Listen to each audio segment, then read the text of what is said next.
Oh, Lord. Hey, good morning. Good morning and happy Sunday. My name is Beverly Smith. Welcome to the Beverly Smith Show. I am your host. I am excited to be here this morning. We have an amazing show for you all and want to let you all know that you are amazing. And the way we start our show every Sunday, right here at StreamYard, we're live on blackusa.news. Shout out to blackusa.news on Twitter. We're also live on bemorenews.com, The Beverly Smith Show on Facebook, Mama Safe Haven, as well as you all sharing this out to your friends and family because we are here to motivate, educate, and to relax and relate. So super excited. We start our show with affirmations. And today the affirmation is I am peace. Who I am peace. I am peace. And what that means for me is that whatever comes to me, I am an example of what peace look like. Um, Everything can be going on around me, but when I say I am peace, I take control over the peace that I desire. And I know that we are all desiring that. So that is our mantra and our affirmation for today is that I am peace. So I am excited about that. We have a great show. We have some amazing guests here. And we're going to bring and hear more about what they're doing. But right now, let's just think about I am peace. I am peace. And I love water. So we're going to do a just meditate, listening, and letting it flow. Taking in deep breaths in through your nose and out of your mouth.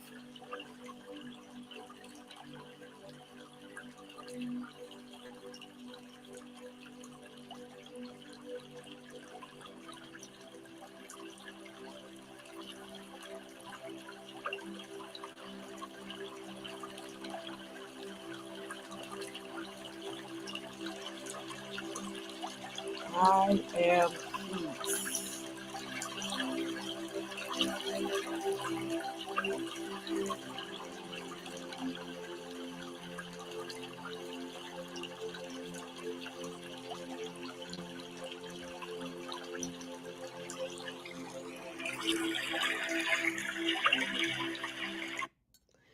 Whew. Well, I am excited, guys. I hope you all feel the blood, just feel the ideas and the love and the peace just flowing through you because you are peace. So, believe in that, knowing that, and whatever your affirmation is, it could be I am love, I am strong, I am more than a conqueror. Those are affirmations that you can take on and really make that be a part of who you are and really replace it with some of those things that people may want to put on us. So I am peace. So yes, guys, I am excited. Again, happy Sunday. Beverly Smith, I am the founder of Mama Safe Haven. We are a nonprofit organization. We located in Southeast DC.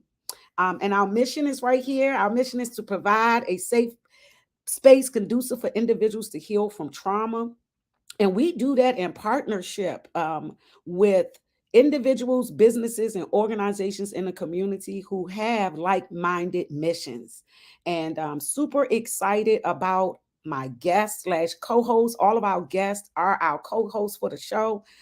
So Mama Safe Haven, we are super excited. We're partnering with Donnie Glover with Be More News for the 10th year. We've been doing Black Wall Street Southeast, and this Thursday, March the 17th from 5 to 8, we will be at the UPO Green Center.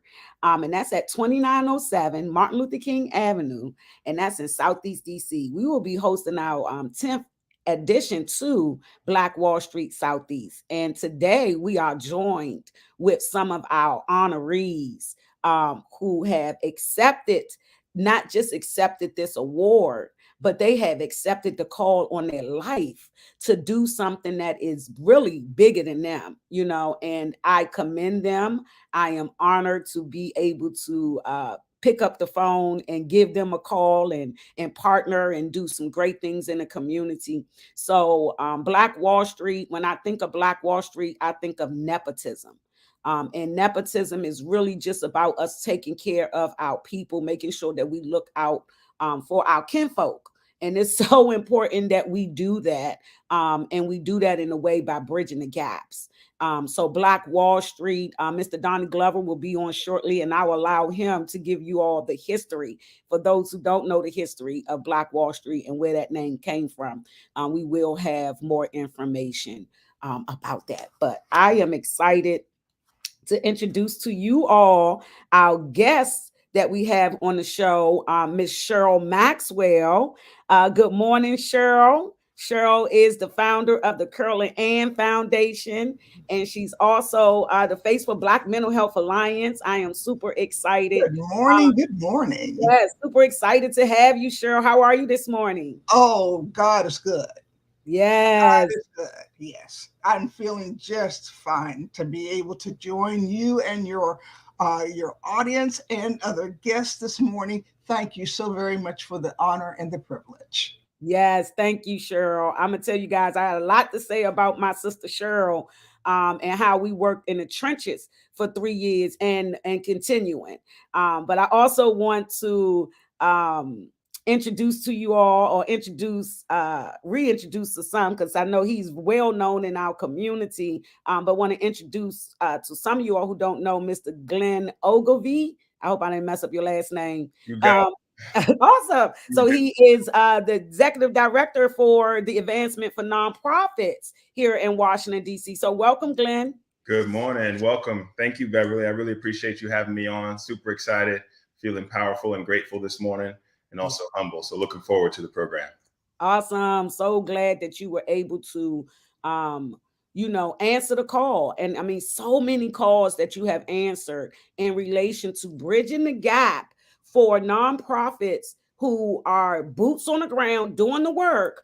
And it's doing the work. A lot of nonprofits are out here doing the work because of lived experiences.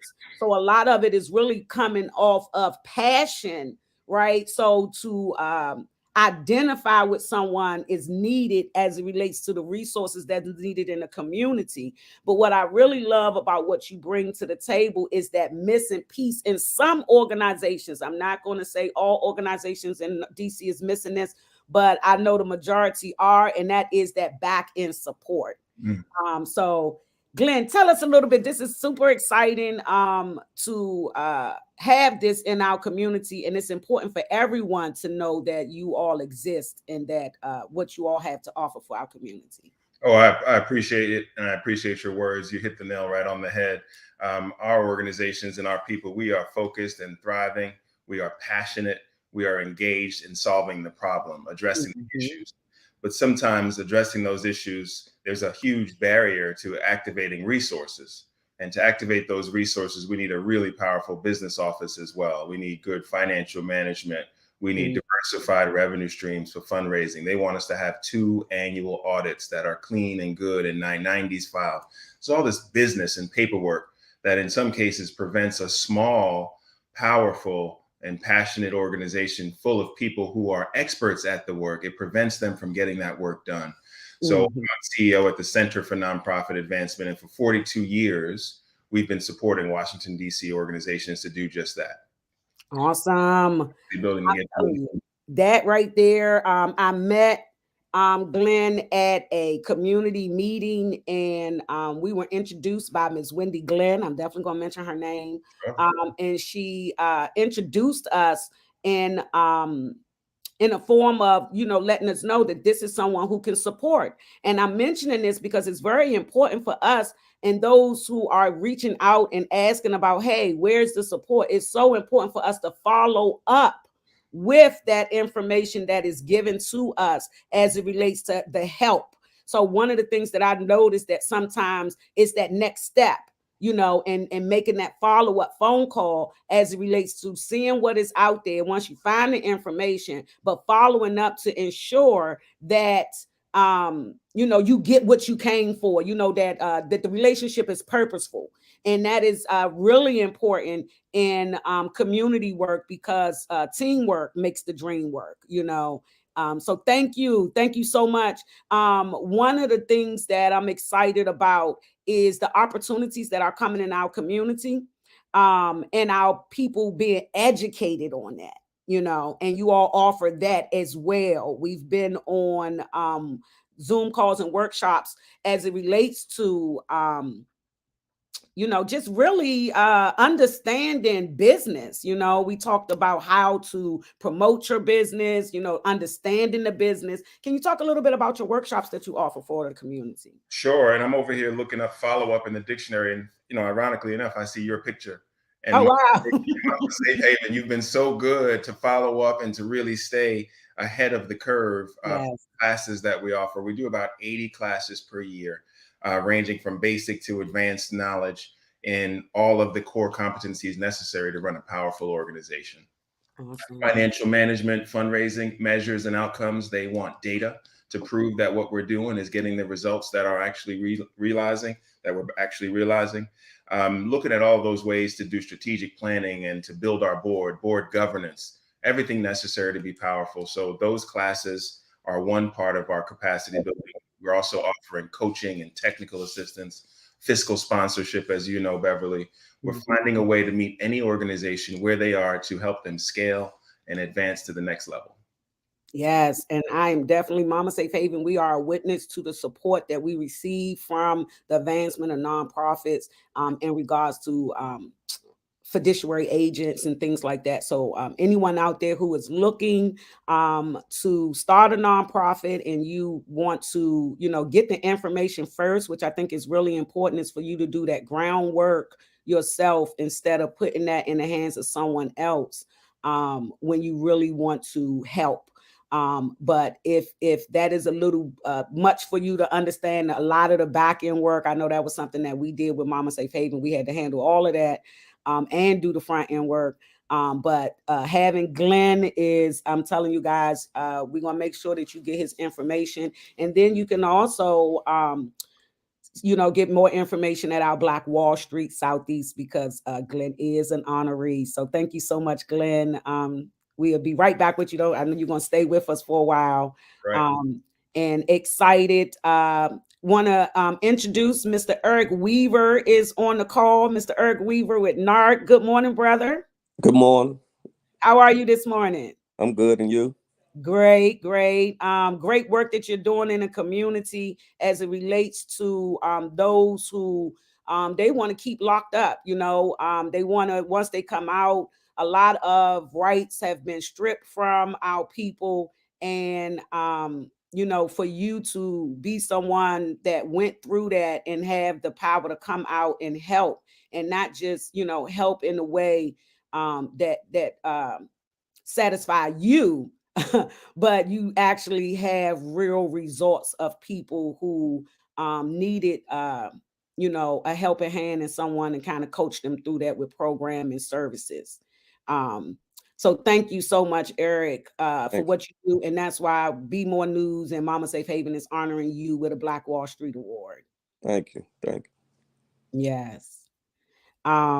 So yeah, this is the Beverly Smith Show, and we are here to share information to the community about what we're doing. And this week we are highlighting Black Wall Street. I have on my Nipsey Hussle sweatshirt because when I think about Black Wall Street and nepotism and things like that, I think of, I said, you know what, I was going to put on like a business jacket. I said, no, this is the Beverly Smith Show. I'm going to keep it real. I love sweat hoodies. So this Nipsey Hussle and what he meant as it relates to pouring back into the community and providing things for the community in a real way, providing opportunities in a real way. And one of the biggest issues that we deal with in our community is mental health issues and concerns. So I want to go to my sister, Miss Cheryl Maxwell, who is Curly Ann Foundation, and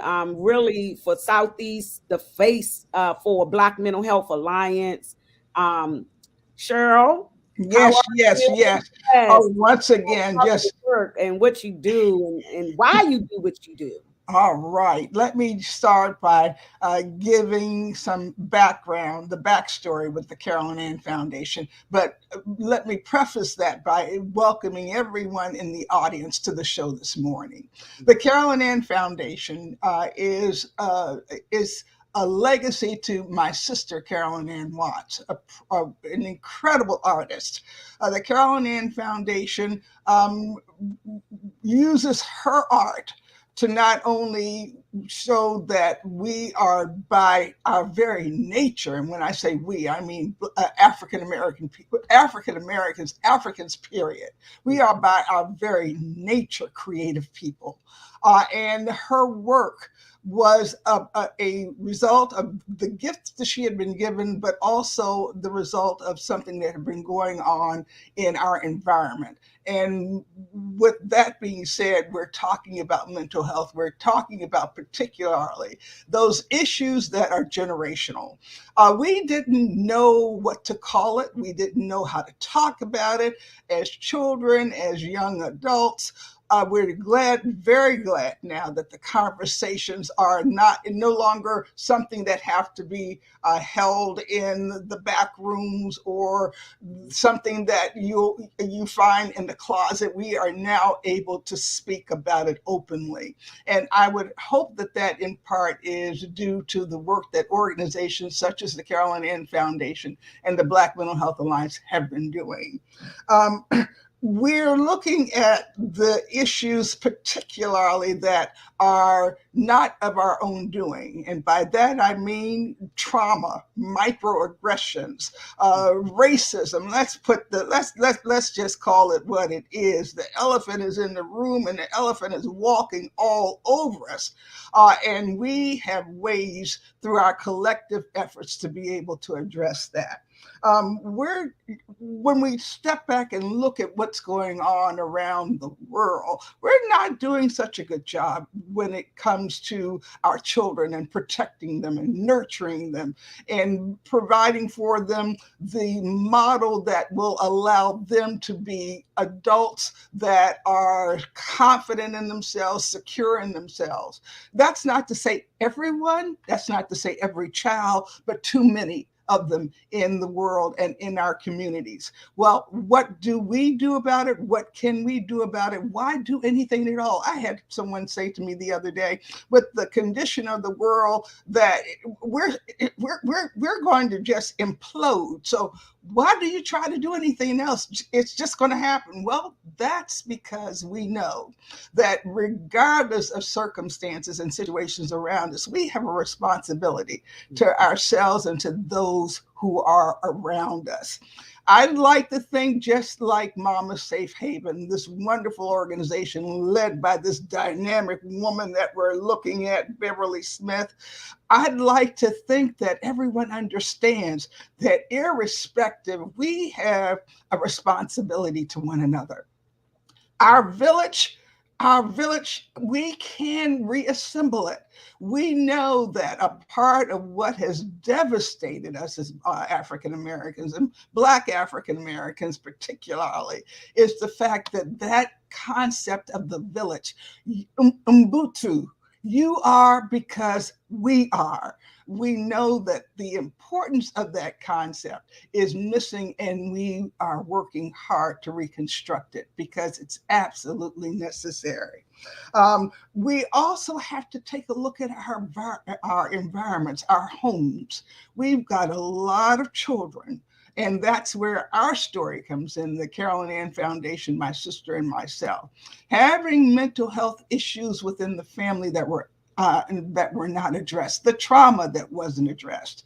Well, because we've lived through it and we are survivors, we know what the answers are. We just have to get those persons who, like you say, Beverly, need to be educated, need to be motivated to know that each one keeps one. You can't perhaps be the answer to the entire world, but you certainly can be the answer in your community. You can be the answer in your home.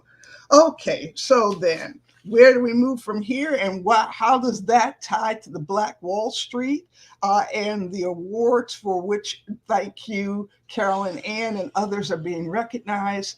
It means that no matter what the circumstances and how dire they may look, when you reach out, you do good. You do help someone, and someone else then learns from you how to help another person. So the Black Wall Street, in recognizing the work that nonprofits and entrepreneurs bring to our communities to uplift them, we're so very happy that we ourselves know the importance of giving those in our community who are doing the work the pat on the back. Yeah, you have to be able to say to persons that you encounter, there are examples of work being done that's productive, that is benefiting our community. And rather than looking at the glass being half empty, we can certainly look at the glass being half full, and even more, especially as we get those around us to pour in. And the Black Wall Street commemorations and the work around that lets people know that, yeah, you may not be on the front page of the cover of Time magazine, but that's not what it's about. It's about being able to teach one and reach one. And Beverly, you recognizing through Mama Safe Haven that indeed that work is being done makes it even more worthwhile. So let me step back for a moment, because we do have other guests. You know, I love to you, Cheryl. Listen, y'all know I can let Cheryl go, because when it comes, yes, the work is wonderful. See, Cheryl is dynamic. Okay, guys. Not only is our birthday a day apart, we Scorpio sisters, but at the same time, she works hard. I've never seen somebody. We worked over at Greater Southeast on a trauma recovery team. We were responding to trauma over there Thursday, Friday, Saturday nights from 6 to 12 a.m. And when I tell you, Cheryl was there every single day. Like, she, no fear. She's from Southeast. Don't get it twisted, okay? She's from Southeast. And, it's levels to this, right? It's levels to it. But one of the things that I truly respect is the fact that she got these degrees, went through what she went through, and she's back in the community. She's up in Highland. She's working alongside with Wider Circle and organizations, beating the streets, walking up and down. I done went out there with her, knocking on doors all through Xenia Street and Yuma and oh, Beverly, you didn't get this number. Go back to this door. She plays no games when it comes down to the community. So when it comes down to Black Wall Street and nepotism and, and allowing people room and to be who they are, it's so important. It's so important. You look at people, you want to judge and say, this is how they should do this or that. But it's so important because, like she said, each one reach one. Everyone can't reach everyone. But if we come together, you can reach somebody, he can, she can, and all of us come together. And what you're going to get is a happy community, and especially when you sprinkle a little realness in there, like Cheryl. And then to have the Mama Safe Haven and the Black Wall Street to recognize those efforts. Yes, absolutely. Yes. I'm going to tell you, it is nobody but God. I want to give God the glory. The God in me, I recognize that he poured out a measure to all of us, and it's so important for us to really cultivate our God-given talent, whatever that is, and a lot of times it could be what people don't like about you. People just like, girl, you talk too much, and now I get paid to talk. So I want people to really look into that and really follow your gut as it relates to our community, Black Wall Street, and if you're desiring to do something. So let me thank you, Cheryl. And I'd like to say just one other thing before I pass the plate. What I just said was in no way what I had written down to say. So you see how God moves. All right, let me pass the mic. And now I'm going to bring it to my brother, Eric Weaver. Tell me your why, Eric. Who are you? Tell everyone who don't know. I know a lot of people already know Mr. Weaver, but for those people that have been under a rock and don't know Mr. Weaver, tell everybody who you are and what you do and why you do what you do. All right. I'm a Earth Weaver, native Washingtonian, born and raised here. Did a whole lot of, I guess in my younger years, did a whole lot of bad things. So was part of the problems in the community at a younger age. Just doing or just before and during some of the crack epidemic, play my part in that and end up going to jail at 17 and end up spending 22 years in jail. So I came home like 3 months before I turned 40. While I was in, though, I started kind of realizing the harm I did to the city and seeing other young guys come in. And so I started kind of doing some of the work I do now while I was in, started a group called Another Youth Movement of and kind of grabbed a hold of all the younger guys that were coming in and kind of motivating them to kind of follow my lead. All of us went and got our GEDs while I was in there. A lot of us went and got college degrees and stuff while we were incarcerated. And so when I came out, really didn't have no idea that I'd be doing the work I'd be doing now. Just knew I wasn't going back to jail. But after a year or two, just seeing the problems that was going on with returned citizens and seeing that as the years went on, people that were coming home behind me were having the same issues that I had, and I felt like change needed to be made. Someone that came home 5 years after me shouldn't go through the same thing I went through. And so I started advocating uh, for returned citizens. And so I started NARC in 2016. NARC is the National Association for the Advancement of Returned Citizens. We initially started out as a advocacy group. We kind of wanted to advocate. Our motto was, well, still is to educate, organize, and mobilize returned citizens. So teach them what their rights were, get them organized, and then mobilize them.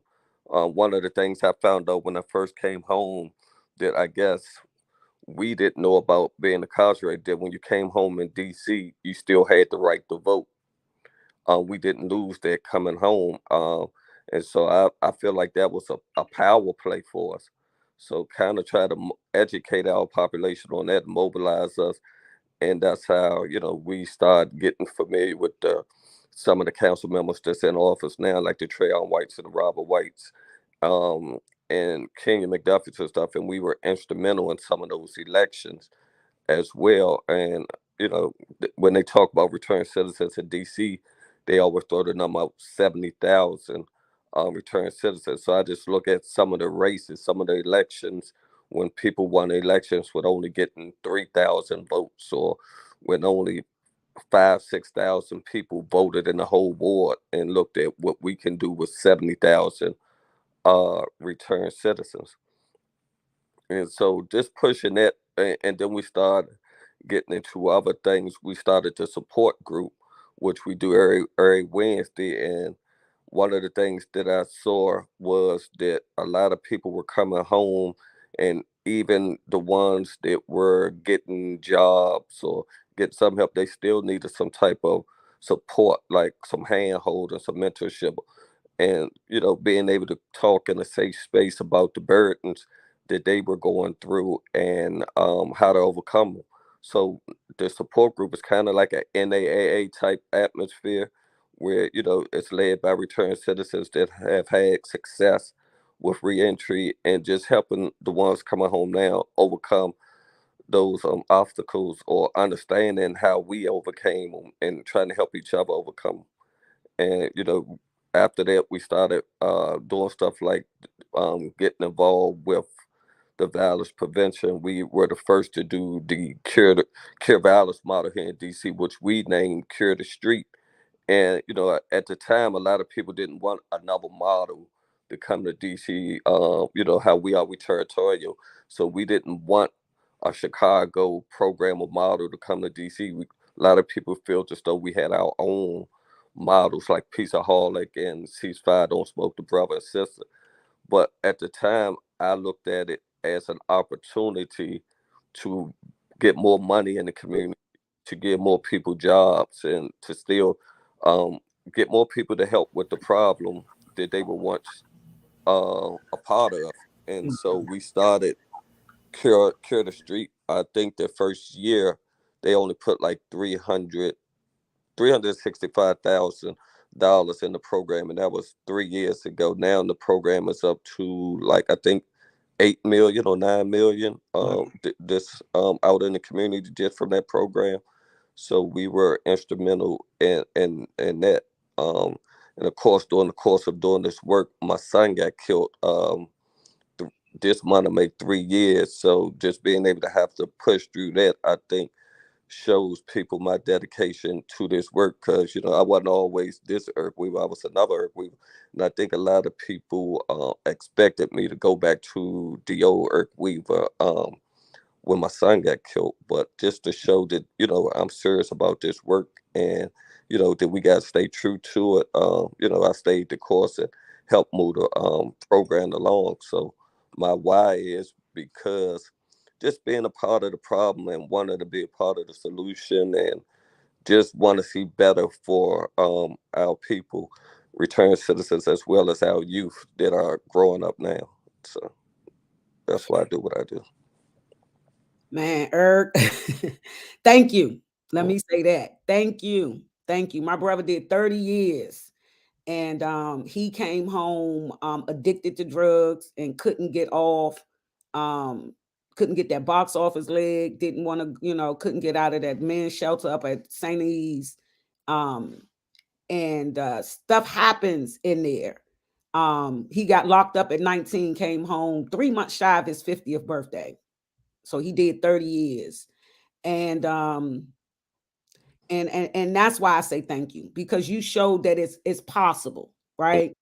I lost my mom to crack cocaine 3 days after my 19th birthday. I walked into my mom's house. She lived at 2323 Green Street. And I walked into my mom dead, and I knew the guy that was selling. I couldn't stand him, I'm like, don't tell her that, but I've met people who have recovered from it, suppose, because in my mind, crack killed, it killed my mother, you know what I'm saying? So it's people like you that shows that it's possible, this thing does not have to take you under. And I remember I never had the opportunity of meeting your son. I think I was at an event, but I never actually met him. Yeah. Of course, I've seen, because we in the same circles, I've seen him and I've seen him working with you. And when I got the news, it devastated me. I have a son that's been in and out for 12 years straight, and he's home. This is the longest he's been home since he's been 12 years old. So my heart goes out to you, and also I'm honored to have you in DC, because you could have been born in Chicago, you could have been born anywhere else, but we have Irk Weaver right here in DC. So thank you. I'm grateful for you. We are also in a documentary that is doing really great called Law in Prison of Terror.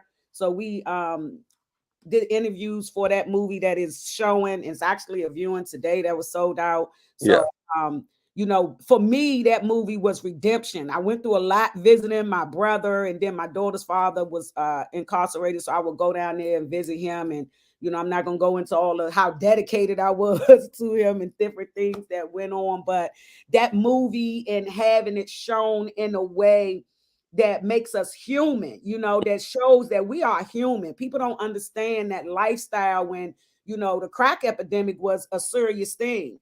And, for me, it when crack cocaine hit our community, it kicked my door down. It bust my front door down. Okay.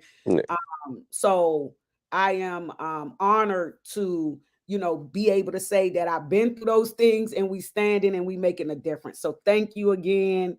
And if anyone out there who needs re-entry or information, and it's so important. One thing I realized in this work is that you have to be a part of your own rescue. No matter how many services out there and how many people I may can connect you with this person, but you, just like we talked about, right, Glenn, you have to do the follow-up. So if it's there and the services are there, it's important for the person to come to NARC and get that the services that is as out there. And I thank you again for Cure the Streets, because that was something Mama Safe Haven and the Advanced Nonprofit was going out, and it was a really great process. So to know that you had a hand in that, again, thank you. Thank you. Thank you for all the stuff you do too as well. I mean, we've been out here and seeing each other in passing and doing stuff in the community for some years now. So we both, have kept pushing even through the pandemic. So Yeah. It is. I always, what I said when 2020 hit. You know what? For me, I felt like I was prepared for that my whole life. mhm. That pandemic was like, whoa, God, so that's what you was preparing me for. I mean, I grew up rough. I grew up with lack and people dying. My cousin, I watched her die slow from AIDS, and watching people go through different things and killings and things like that, where everybody was running, panic. It was like, why am I feeling so like I've been through those stressful moments so long. So that 2020, I want to encourage those people who feel that they have something to do it, whatever it is, even if it's somebody on your heart to call, or, whatever it is, we can bridge that gap. And I want to bring in, so thank you, Eric. I Yeah. want to talk about bridging the gap. We have Miss Louise Thorn on the call from Families on the Rise. A beautiful mom in the city. Not only raised.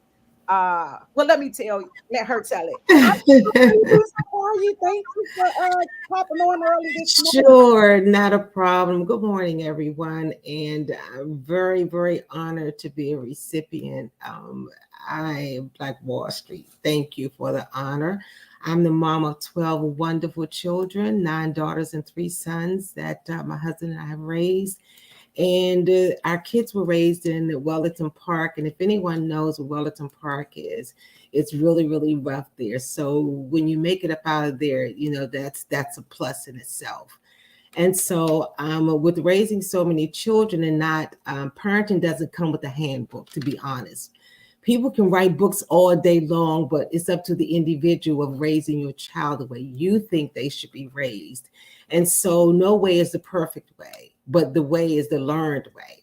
So with that being said, with raising my children, I decided to try and help other mothers who had large families at the time to be able to prosper and know that when you're living in situations such as where we were, you can always make it up out of there. It doesn't mean that you have to be bound there forever, So let that be a stepping stone and not a staying stone. And so Families on the Rise, we try to reach out to others, to give them encouragement and to connect them with resources that may help them be able to prosper, So, and I figure if we can, and Families on the Rise motto is, truthfully, you in order to save our youth, you have to save the family first, because you can take a youth and take him to dinner. You can teach him that there's other ways to life. But when he goes back home, and if he has sisters and brothers and those kids are hungry, he's going to go out there and do what he needs to do in order to feed them. So we must save the family, because we can do it over and over and over with just one individual. But there again, when he has sisters and brothers, at home and they're hungry, he's going to go back out there and turn to the same thing. So in order to cure the balance, we have to cure the family needs. So that's the motto from Families on the Rise. And so, like I said, the encouragement came from me raising my own children. I've been an advocate for kids with special needs, because one of the things I've found is a lot of parents don't understand that, you have your rights. And you don't have to settle for just what DCPS, I'll say, wants to hand you. You have the right to speak up. You have the right to have your child to be taught the way you feel your child should be taught. So I've been an advocate, like I said, for kids with special needs, and not just the kids, for families. It's just such a great need out here and if I can save one life a month, That means I saved 12 lives in a year. And that's very important to me. And so needed. Oh my gosh. I'm gonna tell you. I know you just heard what I said about my family, Yeah, definitely. for me, thank you. It is really I am honored um to even be in this position. I'm gonna tell you. I still be pitching myself because three of my sisters didn't see 40. I lost my sister to dipper overdose right there on Chester Street, behind on off of Martin Luther King Avenue. She was 39 years old, left 7 children. And that was in 2013.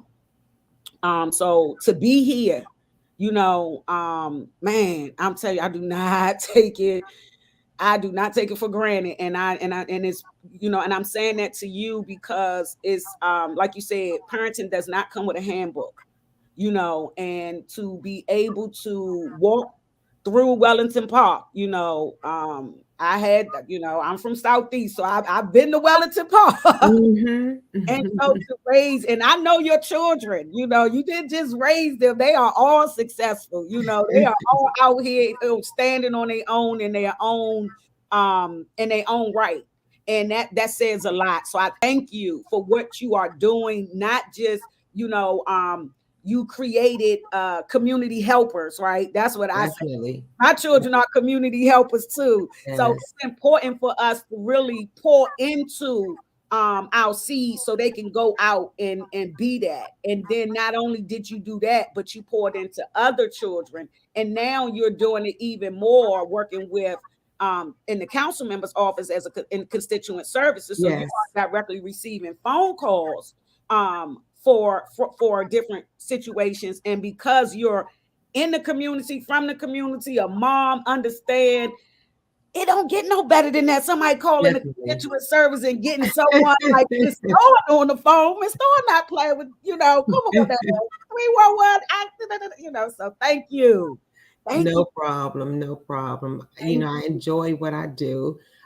Like I said, it's a must, but it's also a plus. And Mm, so I enjoy what I do in assisting families.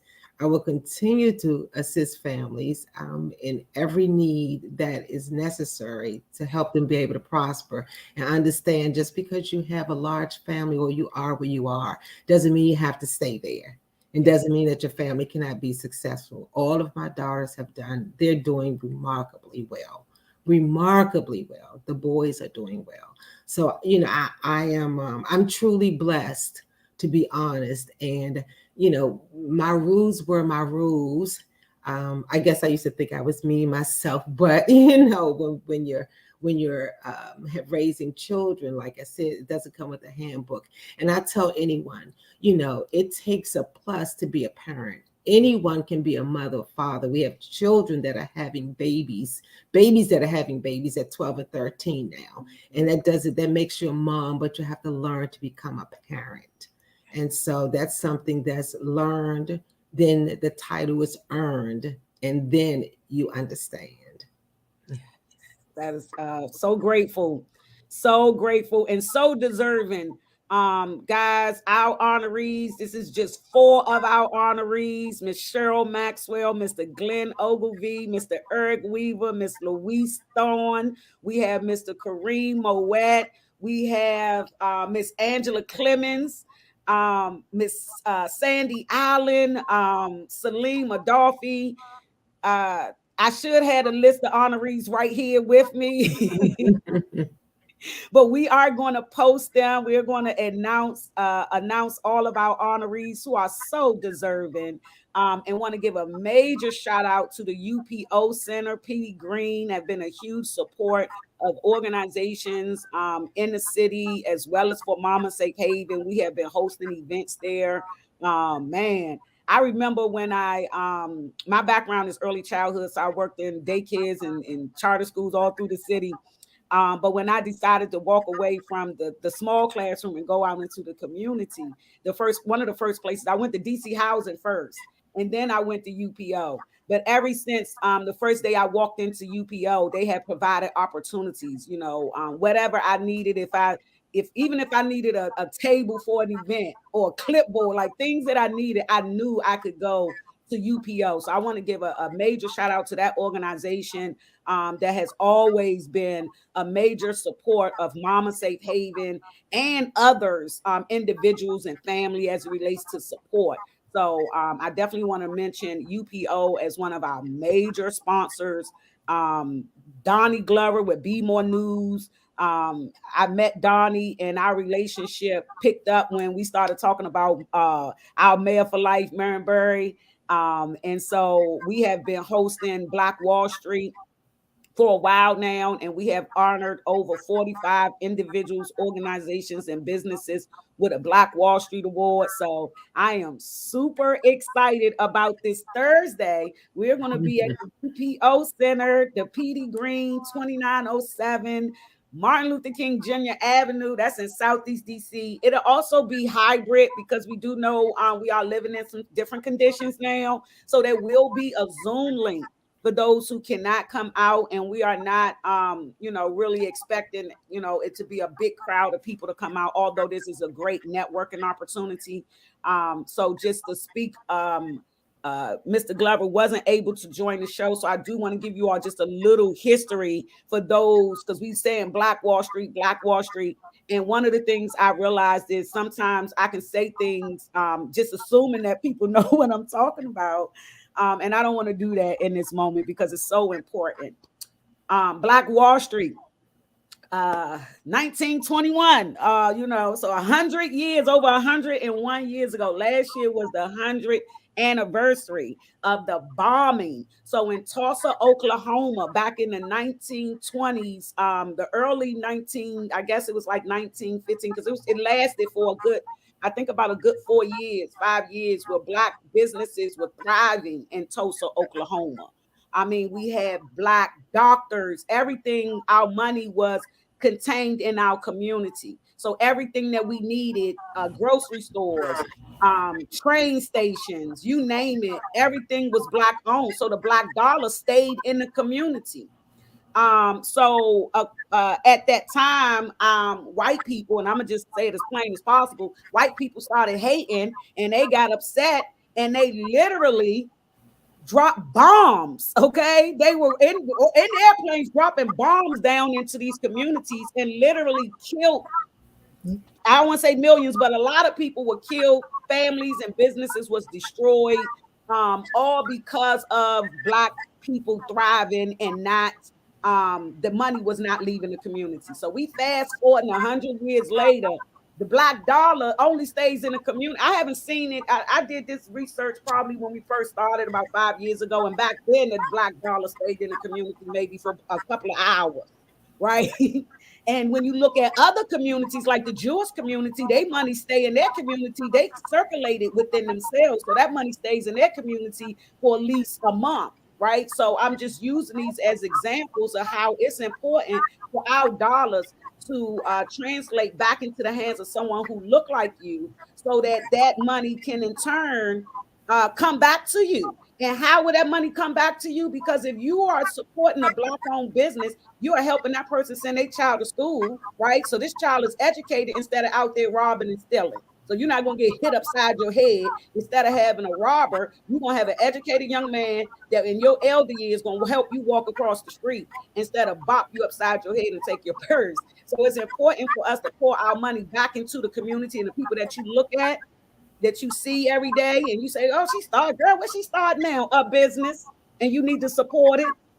You need to support it, right? It's so important for us to do that. So that's what Black Wall Street is. It's us rebirthing and really shining a light on those organizations. And it's not about anything vain and, oh, look at me, I'm doing this. No, it's really encouragement for them to keep going. Because a lot of times we do not, and I'm gonna say we, because I received the Black Wall Street Award from Donnie back in 2015. So these honorees, we need that because we don't get it. I'm gonna be honest with you guys, that a lot of it for I know, and I want to speak for the ones that's on this call. We do have support. I don't want to make it seem like we don't have a team of people, but in order to keep this thing going, it has to be an internal thing that you got to push yourself to get up and do it with a smile. and not be generated by, something else. But only for the purpose of the betterment for our community. So that was me explaining Black Wall Street. And the importance of us, really the importance is for us to not back down. Yeah, they bombed it, but I bet you we're gonna get back up. I bet you we're gonna keep on going. I bet you we are not gonna allow fear to stop us. I bet you we're fearless. We're gonna feel the fear and do it anyway. That's who we are as it relates to the meaning of Black Wall Street and nepotism. Nepotism is about us taking care of each other. And all of our honorees have shown that in some way, shape, or form of how they are pouring back, not just into their own families by saying, hey, I am going to create a legacy for my family. So even if it is someone that we are honoring, and you say, well, I had people, oh, what they do in the community. What they did in the community was started a business, right? And that right there is enough. When you start a business and you are taking care of your family and you are providing opportunities for your family and you are putting this information out for the community, then that's what Black Wall Street looks like, right? That's what it looks like. So we want to encourage people with this event. It's a free event for everyone to come out and to participate. The main goal is for you to meet a business owner. We bring our youth, Mama Safe Haven. We are connected with youth in the community. So we will have youth there with some questions. We are getting them ready to ask our different questions, just so they can be inspired. I aspire to inspire others. And you don't have to be perfect to do this. I want to say that again. You do not have to wait until you have everything together. Yes, your flaw will show because you are human, but it's so important for us to move forward anyway. So I said a lot. I am going to, we have 10 more minutes before the show is over. I want to thank everyone who is watching. I want to give a shout out to blackusa.news. I want to give a shout out to bemorenews.com, Mama Safe Haven. This is the Beverly Smith Show. We are here every Sunday from 10 a.m. to 11 a.m. Last week was our first kickoff. So we, getting our juices going and getting revved up. I don't have a co-host. My guests are the co-host. So if you would like to be a guest on the show, a co-host, you can send an email to dcfilmlife@gmail.com. And definitely want you all to keep in mind your affirmations and whatever that is. I am peace today. So it's so important for us to affirm ourselves. So I want to give my co-host an opportunity to share a word. I want to give you an opportunity for my coach to share one word, share one word, and then also give them your contact information of how someone can reach out. So just one word, and then briefly give us your contact information. So I'll start with Miss Cheryl Maxwell. All right, my one word is hope. Yes, I can be reached by emailing Carolyn and Foundation.net. That's all one word. My number 443-827-6732. Through art displays and art exhibitions, we always conduct our workshops on mental health, especially as it relates to our children. So we welcome your interest. And again, thank you so very much, Miss Beverly Smith.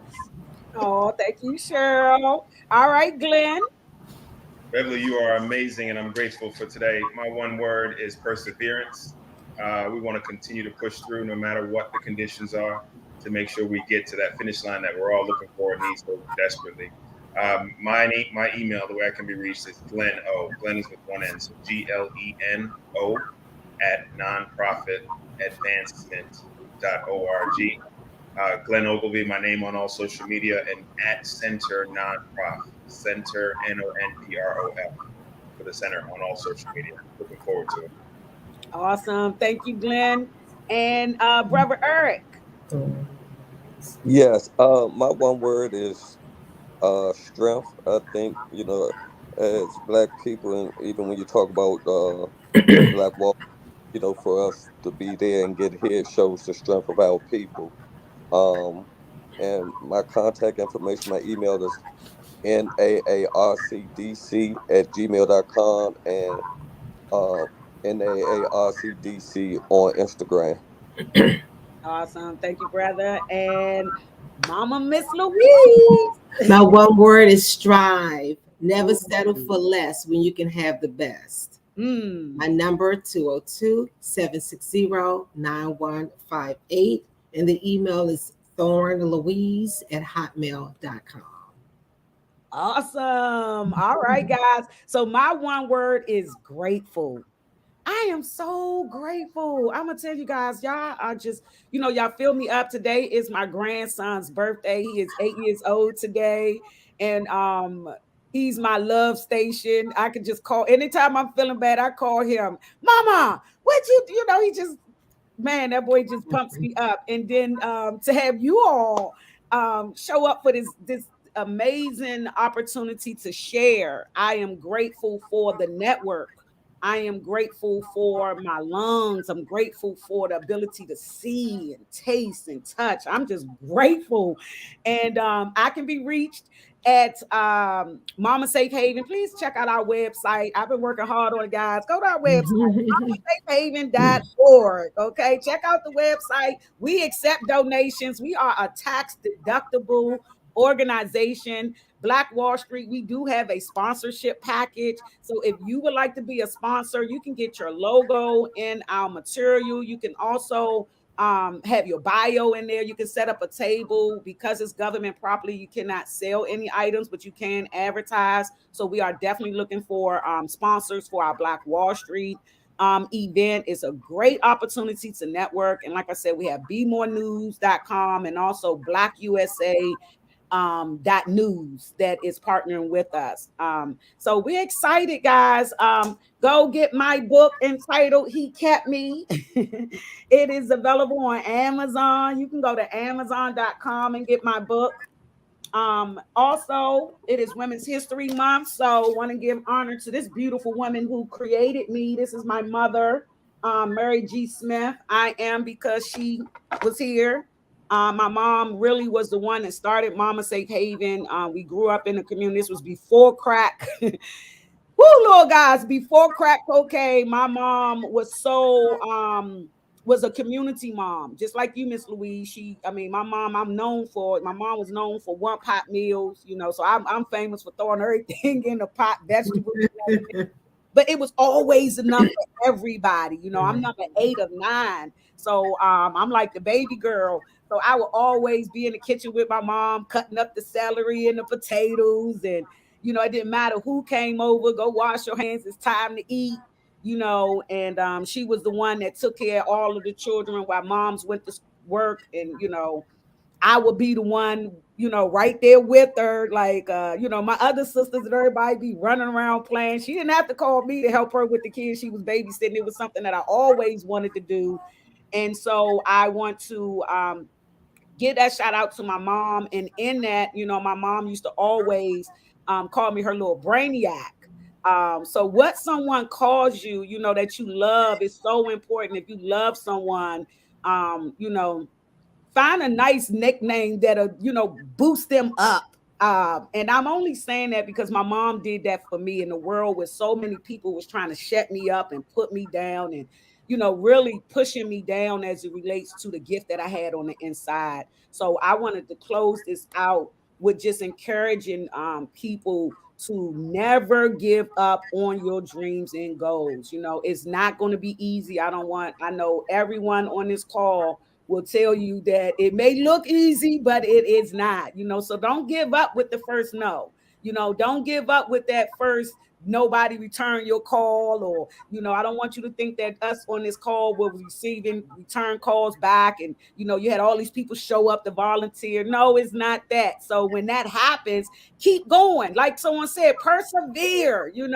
All of those words are so important. So I want to thank you all for being a part of the show, Beverly Smith Show, reinventing myself. So don't be afraid to start over in life and reinvent yourself. and love yourself. So, guys, be like water. Just let it flow, and I'm just grateful. Thank you all for being here, and love yourself. And that's how I'm in the show. I love you all. Thank you to my co-host for being on the show. And you all are so deserving of this award. And Mr. Donnie Glover will be with us on Thursday. And we also have a keynote speaker, my brother, Mr. Tindani Umpubalusi. So he's an honoree and started out. He the one that started me out in nonprofit and work. So I can't be on this call and not mention Mr. Tindani Umpubalusi, my brother. So I love you all. Blessings. Be good to yourself and everyone else. Peace.